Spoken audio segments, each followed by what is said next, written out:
the GDP, what is GNP, and what is the kind of difference between GDP and GNP, I see many students struggling with giving numbers like 5%, 4.5%, 7%, 9%, etc.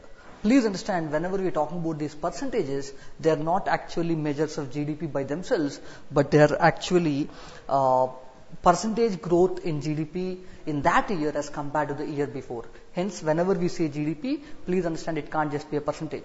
GDP growth rate is a percentage, but GDP is an absolute value. And what does this absolute value refer to? GDP or GNP as an absolute value refers to the total value of all the goods and services produced in an economy.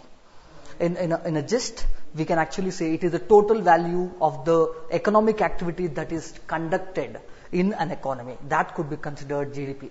Then what is GNP and how are they different? For this to be understood, let's understand the GDP and GNP differences through this.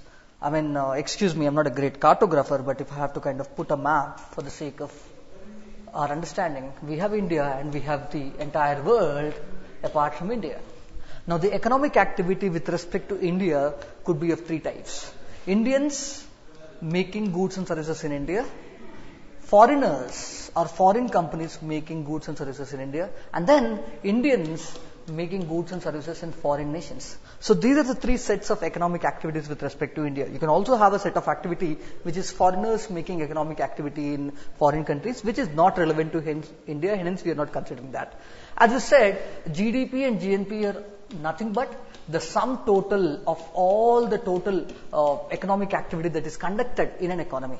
The only difference is, while GDP talks about the total value of goods and services produced in an economy, the operating word here is in, GNP talks about the total value of all the goods and services produced by an economy. You can say the operating word here is by, or more like by a nationality. Hence, if we look at this map and try to connect these two, you will understand that GDP of India would be nothing but the total value of all the goods and services by Indians in India, plus total value of all the goods and services produced by foreigners or foreign companies in India, because we're talking about in India. Whereas GNP talks about the total value of goods and services produced by Indians, hence it will be Indians in India plus Indians in foreign countries. This is the major difference between a GDP and GNP. As you would have seen in the last decade or so, GNP has started losing relevance, and GDP is the one which is caught the imagination of economists in a practical value. Why is it so? Because you understand these days citizenship is much easier to change. You would have people changing their citizenships. Companies are actually legally there in multiple countries. Hence, it makes little sense for economists actually to kind of measure GNP in a bigger manner, but GDP is actually a much better indicator of measuring an economy, of comparing economies, etc. Hence, we focus more on GDP than GNP. So in that context,